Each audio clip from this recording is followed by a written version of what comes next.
अस्सलाम वालेकुम। Sector I-10 के अंदर इंतहाई दिलखराश वाक़या पेश आया। एक बच्चा गटर में डूब गया और उसके वालिद साहब भी उसको बचाते हुए उसी गटर के अंदर गए और वो भी ज़िंदगी की बाजी हार गए। इस हवाले से जो जिनके भाई की डेथ हुई है वो मेरे साथ मौजूद हैं और एनी शायद भी मौजूद हैं। इनसे बात करते हैं कि जो वाक़या पेश आया इसके इनसे तफसीलात जानते हैं। जी बताइएगा। जी, मेरा भाई अरशद महमूद सरीना होटल में जो है वो सिक्योरिटी सुपरवाइज़र है। तो आज असर की नमाज़ पढ़ के जब वो मुझे बताया गया, वो जब निकला तो किसी ने बताया कि तुम्हारा बेटा गटर में गिर गया है। वो भागता हुआ गया तो वो ख़ुद भी जाके नीचे उसने बच्चे को बचाने की कोशिश की, लेकिन ये है कि वो एनी शाहिदीन बता रहे हैं कि वो बातें कुछ देर करता रहा, फिर करते करते एकदम से उसकी आवाज़ भी आना बंद हो गई।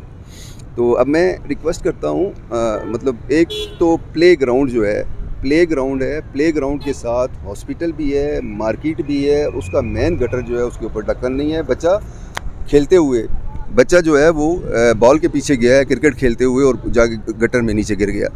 अब यहाँ पे मैं आया हूँ, उसके बाद 15 आई है, उसके बाद 1122 आई है। उनमें से किसी के पास 112 के पास भी कोई ऐसा जो है वो इंस्ट्रूमेंट नहीं था जिससे वो बच्चे को निकाल सकें। फिर दोबारा से कॉल की गई तो फिर वो मेरे ख्याल में एक बड़ी वैन जो है वो आई है। वो तकरीबन इस प्रोसेस सारे को करते हुए तकरीबन 1.5 घंटा लग गया। 1.5 घंटे बाद मेरे भाई की डेड बॉडी निकाली गई है। निकालने के बाद मैं उसको जब एम्बुलेंस में लेके आया हूँ तो एम्बुलेंस में जो 112 की जो एम्बुलेंस थी उसके अंदर ऑक्सीजन नहीं थी।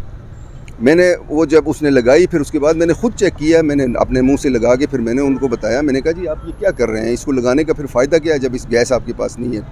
फिर खैर यहाँ पे आया हूँ, यहाँ पे पुलिस 3 घंटे तक वेट करता हूँ, लेकिन वो जो तफ्तीशी साहब हैं वो मेरे पास यहाँ नहीं पहुँचे हैं। फिर उसके बाद मेडिकल जो है, मेडिकल सुपरवाइज़र जो हैं अंदर डॉक्टर हैं, उनके पास में गया हूँ। जब सारे प्रोसेस उनका जो तफ्तीशी साहब का एक जो कार ख़ास था वो आया, उसने प्रोसेस शुरू किया। अंदर मेडिकल के लिए गए तो कहते हैं जी रात को मेडिकल नहीं हो सकता है, रात को आपका ये मेडिकल। मैंने कहा जी रात को मेरे साथ जो दूसरा एक और डेड बॉडी थी उसको लेकर गए हैं, उसका मेडिकल। मैंने कहा उसका मेडिकल हो रहा है तो मेरा मेडिकल क्यों नहीं हो सकता। तो फिर ये है कि जब मैंने बाहर से मीडिया वाले ये भी आए हैं, भाई आए हैं, उनका शुक्रिया। तो फिर उसके बाद 2 4 5 और लोग आए हैं, तो फिर वो अंदर जो सीनियर डॉक्टर हैं उन्होंने कहा चलें ठीक है जी हम आज कर लेते हैं, आपका मेडिकल कर लेते हैं।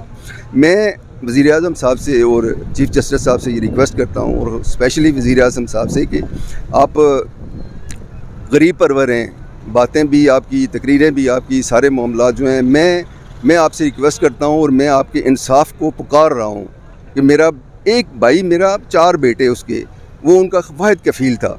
अब वो बेटे को बचाते हुए दुनिया से चला गया। अब वो सारी ज़िम्मेदारी अब मैं अपने घर को संभालूं, उसके घर के संभालूं। अब ये है कि ये आप पे डिपेंड करता है कि आप जो है वो हज़रत उमर रज़ी अल्लाह ताला अन्हु का जो मुसलमान हैं, आप उनकी जो है वो उस पे अमल करेंगे, या फिर वही जो पाकिस्तान को एक जल्लाद और ये वज़ीर आज़म मिलते रहे हैं। और जो बड़े जिस तरह मेडिकल में यहाँ मैं आया हूँ तो जो कुछ मुझे देखने में मिला है, मेरे साथ यही सलूक होगा या मुझे इंसाफ मिलेगा। मैं आपका मुंतज़िर हूँ कि आप मुझे कॉल करें। आप मेरे बड़े हैं, आप हमारे बाप की जगह हैं, आप वज़ीर आज़म हैं हमारे मुल्क के। मैं आपसे इंसाफ मांग रहा हूँ और मैं आपको पुकार रहा हूँ कि आप आएँ और मेरी बात सुनें और मुझे इंसाफ दिलाएँ प्लीज़।